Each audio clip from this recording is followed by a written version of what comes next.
Now you're going to ask me questions, and then... Yeah, we're rolling. Yeah, let me widen that out just a touch. Okay. Hoping that wind's not going to be enough to pop. Should be okay with that cover on.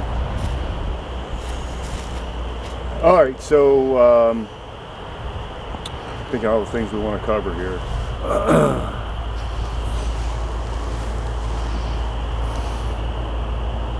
Well, let's just start with your condition while you were out of school, and then what you were doing early on April 3rd. Okay. Okay, so you'd been sick? Yeah, we'd moved over here in December, and in January when we started back to school, I was out for a week with strep throat, and came back a week, and then I got really sick, and they didn't know exactly what it was for 2 weeks. It happened to be rheumatic fever, and so I was hospitalized for 2 months, and once that was released, once I was released, they told me bed rest and just get up out of bed to use the bathroom and eat. That was it. Well, you tell a 15-year-old that. But anyway, that day was warm, much like today, but not quite as breezy. And I remember riding with my sister down to Cordon to go get some fencing. And when we were coming back, we noticed it was hot. Got home, my dad and my sister, who lived here on the property, were getting ready to go to work. And so they were busy during the day, and my mother and I were sitting on the front, we just went out and sat on the front porch. And as we were sitting on the front porch, it began to hail. Then after the hail stopped, it got real quiet, and then a light rain started. And when all that happened, after all that happened, we've noticed this is all within 5 minutes. We looked out over the wood line, kind of over this way, and you could see it was very, very dark. So it was moving. So we kept an eye on it, and you could see, we thought were birds up there circling around. So we got my father, he looked at it and said, we probably need to leave. We were living in a new double wide mobile home because we hadn't built our home yet. And so it was not a good place to be with high wind. So when we all got in the car, jam-packed in the car, my sister and her daughter too, and went down the gravel driveway there, and got to the edge of that ditch. And it'd been raining the day before, or quite a bit in that morning, and that ditch was full of water. So because we thought about stopping and getting in that ditch, but we didn't, because it was full of water. So we headed back up, went down the road up to the main highway, which is Highway 150. And when we got up to there, you could see that what we thought were birds circling in there wasn't. It was debris. It was plywood and all kinds of stuff just circling. And you could see this rotation of the clouds up there, but we didn't think it had touched down, or it had touched down and come back up, but because there was no funnel. It was just huge rotation. And as we looked at it, my father turned out and turned left and went down toward Greenville to try to get away from it. And we were watching this rotation, and out of it come little bitty funnels, or not bitty, not little, but compared to that they were. But they would come down, and we said, oh no, here it comes, and then it'd go right back up. And it did that in many different spots several times. And again, never thought it had touched down because we didn't see the funnel. But what was also kind of strange is that looking out to the side, which would have been to the south, you could see it looked like white streaks of wind, but they were just going everywhere. Sideways. So it was just the weirdest thing I had seen. And about that same time, my sister said and we looked, and there was debris coming across the road, but way behind us, and it ended up being concrete blocks. So still just not registering that it had touched down. And so we went on down about 3 miles and watched the rotation go off to the northwest. And when we felt it was safe enough, we turn around and come back, still expecting nothing to have happened, just a lot of wind damage. But as we got closer to our home, things started appearing. And first it was a trailer turned over, and and then all the houses right up along the main highway there was a row of about 7 or 8 small houses that had just been built. And when we got to that point, they were all gone. It was just solid, just concrete was all that's left. And we knew right then. And you could look back in here, and from the highway up there, you could look back here, and up in the corner of the woods was what we found out later was a huge piece of carpet. And that carpet came out of my sister's living room. Once we couldn't get down the road, so because it's all the trees down there and everything, so we parked up there, and I ran from there up to and once you got into the field, you could see everything was gone. It was just absolutely destroyed. Our home that we had been picked up and thrown about 400 feet into the field itself. And my sister's home, which was over on this way, had absolutely exploded and was all tangled up, and it was in the woods. And I can remember being that first one up here, that it looked like, if I haven't seen where a bomb went off in a war, but I can imagine that's what it looked like. The woods were just full of insulation and other debris and everything. And the only sound was a propane tank that had broke the copper piping off it, and it was leaking propane or spewing out propane. It was loud, and that was the only sound. It was, and excuse me just a second. I can remember running up here and then realizing, we have no place to stay. We have no home. And that kind of brings reality back to you. But, when I think back about it, I think, oh my, what if I had not gotten sick and went through all that? I would have not been sitting on that front porch when we saw it coming. I would have been in school, and they would have never known it. So. Good. I'm going to do a slightly different angle. I want to keep you at your emotional state. And I'm going to have you point again at the road. I'm going to have you go through with a little bit more detail your experience over as you point towards the highways. Go ahead and point at the highway real quick. Here. Okay. So I'm going to frame you on this side. And then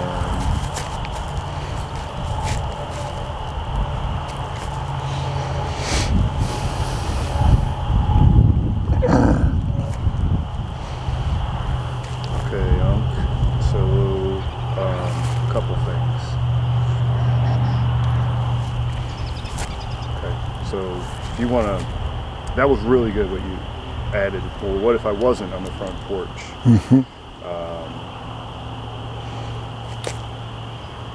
Okay, so I'm going to have you take one step back, small step back. Okay, perfect. Okay, so let's go through your accident. So let's come back to Grandpa. Get in the car. Yeah, and let's go through that whole sequence again.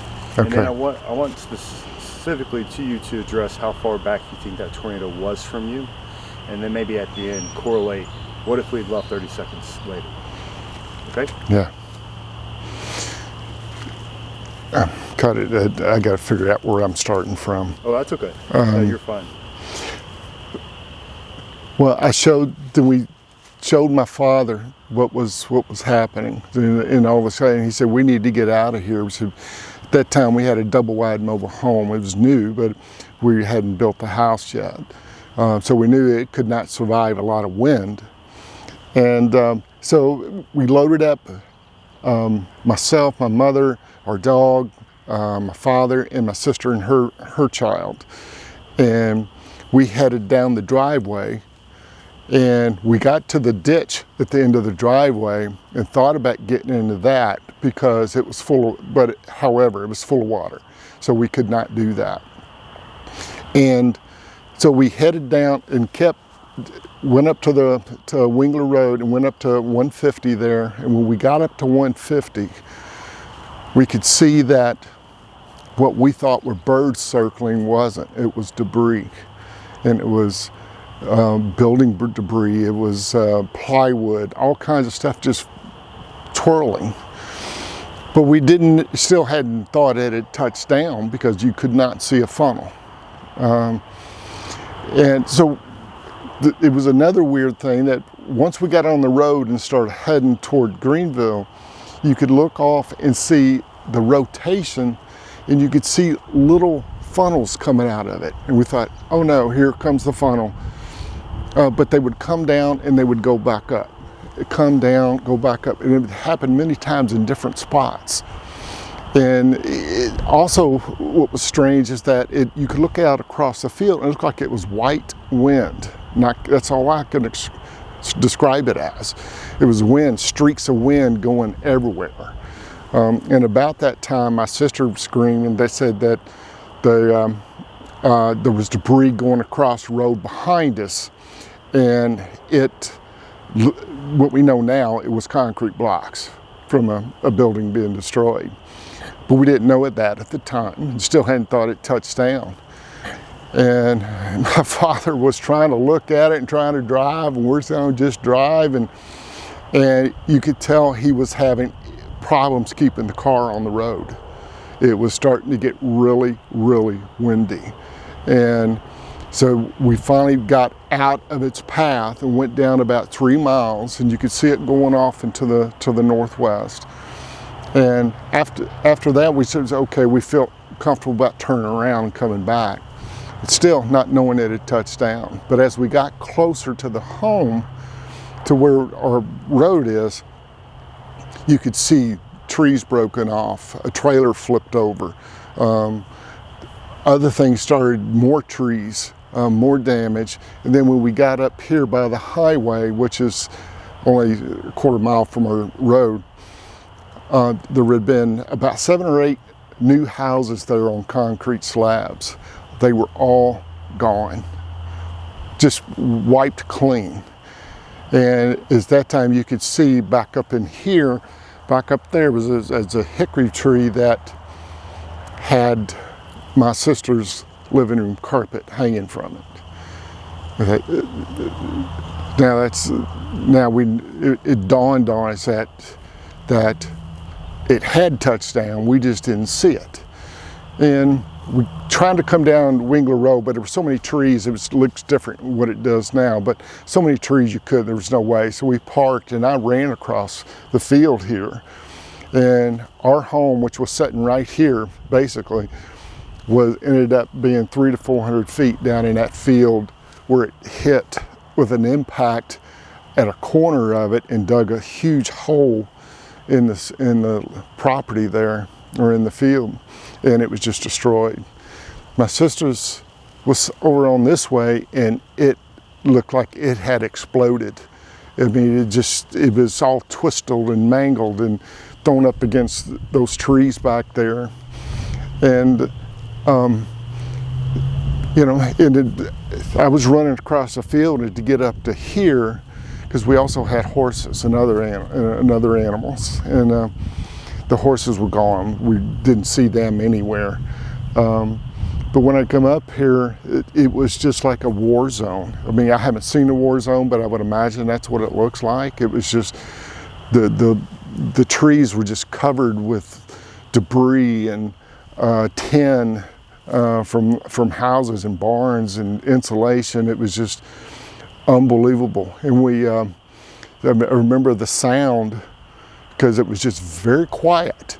There was no traffic. It was just very quiet, but it was very loud because there was a propane tank that had turned over up here, and the copper tubing was torn from it, so it was spewing out. It was real loud if you've ever heard that. But then it dawned on me at that point that we had no home. Had nowhere to sleep at night. You know, not just us, you know, lots of people. And then it also, later, as we starting to piece things together, it kind of dawned on us that, what if I hadn't gotten sick? I would not have been sitting on that front porch.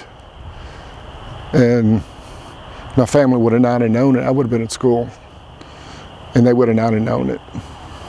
So I don't want to think about what could have happened, but even bad things, God shows who He is. So you felt very fortunate. Some of your neighbors maybe not so fortunate. We were very fortunate, and all we lost was material things. The horses, they ended up coming back. They'd ran off somewhere. The only thing we lost was material objects that could be replaced. But what we didn't lose was any family member. And we feel very fortunate that out of all of that came a lot of good, you know. Came a lot of good. So we feel fortunate. We feel fortunate to not, we were probably within seconds of not being able to pull away from it. You know, if you look at, they say the worst thing to do is try to drive away from it, you know, but that's the only opportunity we had to escape it. And coming back into the ditch that we thought about getting into, but we couldn't because it was full of water. It was completely empty when we got back. Do you remember your thoughts? You described, wow, I'm homeless. I'm homeless. What other thoughts did you find out? When you found out that some of your neighbors were hurt and the one was killed, what were your thoughts? Well, we thought there was no way anybody could have survived in those houses up there, in those 7. We thought, oh my. And there was an elderly couple that lived in a trailer down at the end of this road. You know, they all survived. They all survived. Across the road over here, unfortunately, a lady did perish, and she was elderly when she was in her mobile home, and it tumbled with her, and she did perish. But we felt very fortunate for us, you know, not to really have bodily injury when a lot of these other people did. Sounds like getting out by car was the right move. It was the right move, and it was the only move we had, really. But it was the right move. It was the thing that not only saved our lives, but it basically just saved our lives. But the feeling of feeling homeless, you know, I get that now with the homeless situation going on today. I get that. I know what that felt like, and it is not. Especially as a 15-year-old, you know, it's not something you want to think about. You know, a child's number one thing that they want the most is security. You know, when you can't provide that, then there's. But you know, we were so fortunate, absolutely so fortunate. Anything else you want to add? I don't think so. Well, any of the stories about mail and stuff being returned from, was it Madison? I don't remember that. Was my dad. Yeah. Well, cool, Uncle. I appreciate this. You betcha.